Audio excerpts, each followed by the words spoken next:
She thought I would shatter. Instead, Ismailed lifted my glass and raised a toast. It was my birthday dinner. Edible was dressed in gold and white, candles flickering between wine glasses. My closest family gathered in the soft glow of celebration. And then she stood, my sister, my own blood, her hand slide into his, my husband's, their fingers locked like a confession, and with a trembling smile dressed as courage, she announced, "We're expecting." The words hung like poison in the air. My mother's gasp, my father's silence, the clatter of a dropped fork. It all faded under the steady hum in my ears. They expected me to break, to cry, to collapse in disgrace. Instead, I smiled. I let them believe I was stunned into silence. But my silence was not weakness. It was a countdown. I remember the first time I introduced her to him. My fiancée, my everything. I placed her hand in his and said, "This is my sister, my safe place." They smiled at each other too long, too warmly. But I didn't see it then. I believed in family. I believed in him for years. I built a life around that belief. I gave him my loyalty, my trust, my body, my time. I defended him when whispers surfaced. When her laughter lingered too close to his ear, I told myself, "She's my sister. He's my husband." They wouldn't. But betrayal grows in shadows, silent and patient. It was subtle at first. His phone always face down. Her sudden excuses to stop by just to see the kids, though there were none. The shared inside jokes I wasn't part of. Then came the message, not even hidden well, just careless. A half-deed text on his phone. "Next time, don't forget the condoms from her." The world should have caved in that moment. But it didn't. My heart tightened, yes. But my mind sharpened. I didn't scream. I didn't confront. I learned. I learned that when a man cheats, he leaves crumbs. I followed everyone. Bank transfers to secret hotels. A fertility clinic visit. His, not hers. The irony burned. He wasn't trying to father a kid with me. He was testing if he could father one at all. And the results were mine to keep. I realized betrayal was not a wound. It was a weapon. My sister wanted the spotlight.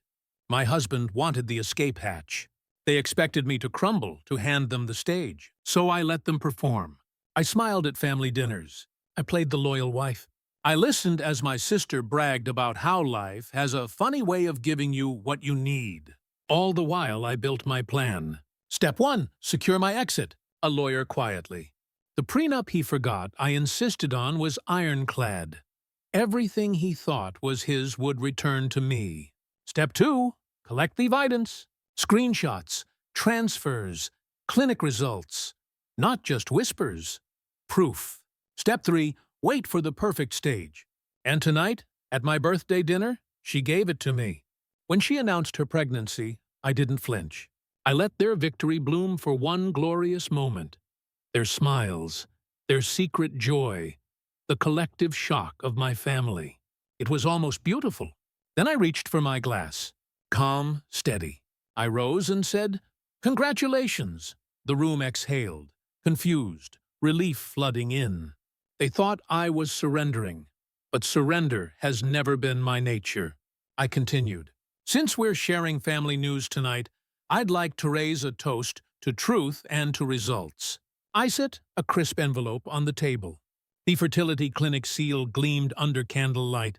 My husband's eyes widened first. My sister's knuckles widened around her wine glass. I opened it slowly, savoring the silence. "These are the results of the fertility test my husband took last month. The ones confirming he is infertile permanently." The silence shattered.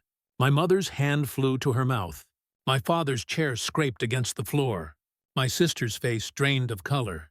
Her lips parted, but no words came. She looked at him, desperate, searching for denial, for rescue. He offered none.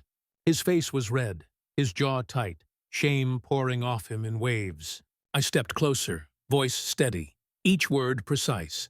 "So if you're a pregnant sister, the father cannot be sitting at this table." Gasps, stares. The unraveling of their scheme was brutal. swift. I watched the room turn on them. My family, once blinded, now saw the truth in high definition. The whispers began. The judgment burned hotter than fire. My sister dropped her fork. My husband couldn't meet my eyes. Their kingdom collapsed in real time. And I stood tall, glass raised, smiling. That night, I didn't collapse. They did. By morning, the divorce papers were on his desk. By evening, her phone was buzzing with silence. My parents refusing to take her calls. Justice doesn't always come from screaming. Sometimes it comes from silence, timing, precision. I gave them enough rope and they hung themselves with it. Now, when I think of betrayal, I don't think of pain. I think of power. I think of Themament, the truth burned brighter than their lies. And I think of my toast to truth.